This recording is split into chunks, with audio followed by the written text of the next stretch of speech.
Hi guys, welcome to another episode of the Drama Surgery podcast. In this episode, I am covering a 2024 Japanese drama called Perfect Propose. This is a drama that I really like. It is a drama that I remember just waiting on Fridays for a new episode to come out. So, when I get like this, I always feel like it deserves its own episode on my podcast. So this is, again, like I said, a Japanese BL drama, right? Starring Kaneko Shunya as Watari Hirokuni and Nomura Kota as Fukaya Kai. The story basically follows this workaholic guy that is reunited with his childhood friend and kind of their relationship going forward. For a lot of people that listen to my podcast, you will know that I am a huge fan of Slice of Life. Slice of Life is my favorite genre. Slice of Life / romance is my favorite genre, and so any drama that has this has me by the neck, and then you train the fact that this is a BL as well, and it's just this kind of story is actually one of the stories I enjoy so much. It's just something about the way it's shot, everything. Japanese dramas, they're very good at slice of life, and so it's a drama that it's dear to my heart. Not a lot of people liked it, I will say. This is a drama that not a lot of people liked for various reasons, and I understand. The romance wasn't that big of a part. Hirokuni's life and his work played more of a bigger role in this, but still, I think this is a really good drama that everybody should watch once. So basically, at the beginning of this drama, Hiro is basically done. He is stressed, is tired. He is basically at this point a robot that only works, right? And so he's lying on the ground in the middle of the road because he's just that tired, right? And here comes this guy that leans over him, and we later find out that it is actually Kai, his childhood friend, right? One of the biggest parts I like from this drama is the scenes when they are younger. There's just something very innocent and just nostalgic about their moments together. And so Kai has nowhere to go because the person he stays with had a maybe heart attack, right? And so he needs a new place to stay. And Kai is a very interesting character to me because he is more or less an orphan or just a neglected child that kind of has moved around over the years and really has no real home, right? He's kind of a nomadic kind of character in that sense, right? And so he's not really tied to anything. He doesn't have a lot of emotions because I guess over the course of his life he's been disappointed multiple times, and so he doesn't expect much from people. And so his character is one that is very interesting to me, and one that reminds me a lot actually of Ren from Tokyo in Paris is, right? That's another BL drama. He reminds me so much of that character because Ren also in that drama is someone that has been abandoned by his family and really has no place of his own, right? And so when the male lead comes into their lives, it's a moment where they finally have that one person that they can trust, that one person that's home to them. And so Kai is that kind of person here as well. It's just that Hiro gives Kai a harder time because Hiro just isn't able to see anything else but work. He is not as receptive to Kai as I would say the male lead in Tokyo in Paris was to Ren, right? The only good thing is that Kai is more confident, or at least he pretends to be confident in that he believes that Hiro is his future, or Hiro is the place where he's gonna basically end up. Again, I can't tell if he's putting up a front or if it's something that he believes and is confident in. But regardless, this is how it feels, right? Because, when you watch their scenes as kids, you see just how important Hiro was to Kai, right? Hiro was the one that went up to him and talked to him first. It was the one that invited him places and everything. And so you see those moments where Kai is reminiscing about that, and you can tell this means so much to him, right? There was a scene where Hiro asks Kai that why is it just now that he's come to him, because they've been apart for years and years, right?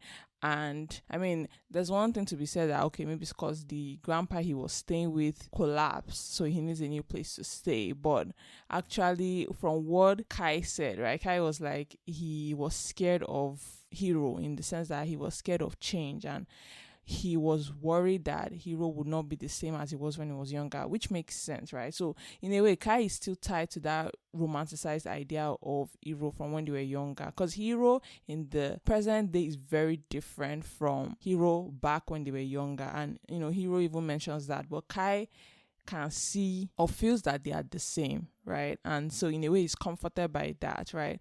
And so I just love that moment where they had that talk and Kai mentions that fear, because in a way Kai is still very stuck to the past. And I'm glad that he found that Hiro is still kind of the same person he expected him to be. So that's really the relationship between the two, right?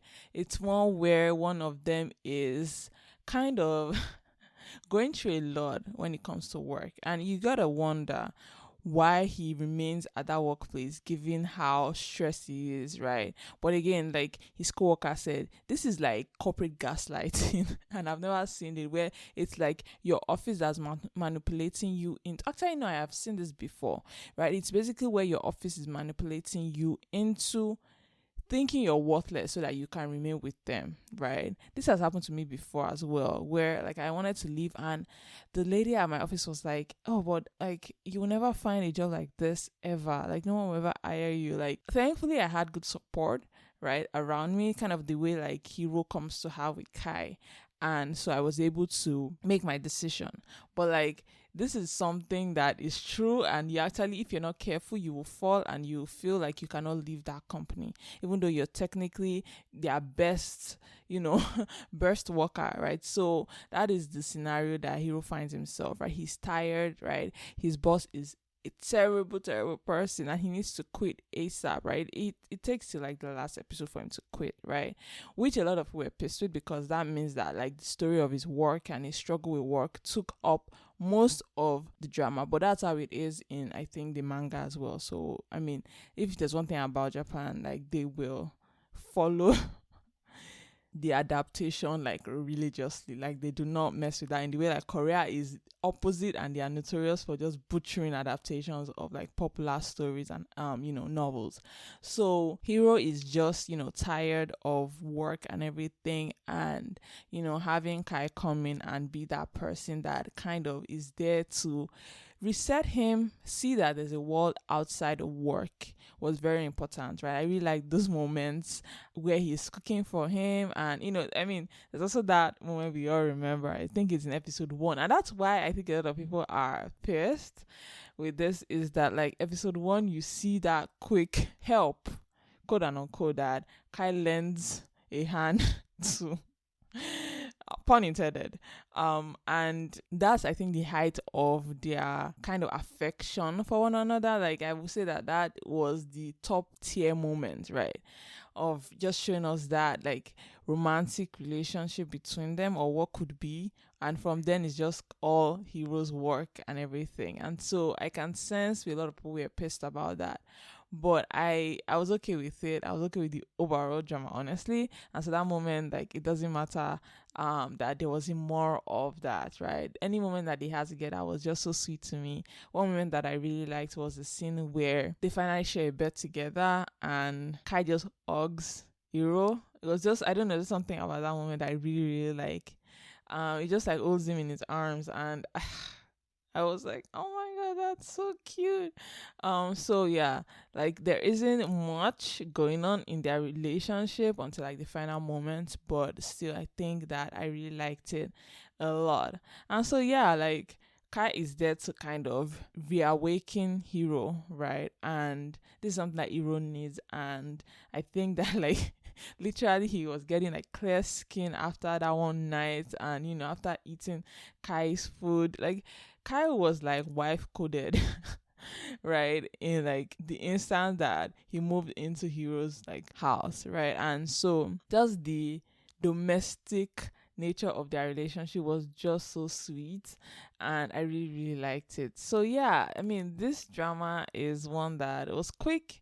It was like 6 episodes or so, and it was like 23 minutes each, so it was not long at all, but it was so good. And I don't know, just something, it holds a special place in my heart. It's a 10 out of 10 for me, and I love dramas like this, and I hope they make more of it, right? The only other one that this reminds me of is like, again, Tokyo in April is, and My Personal Weatherman. Those are like domestic dramas as well, and there's just something about them that, it's cozy and like a kind of drama that you watch on a rainy day kind, right? So I just love it so much, and I recommend it to everybody. One other thing I will say that really ties this drama together is the OST.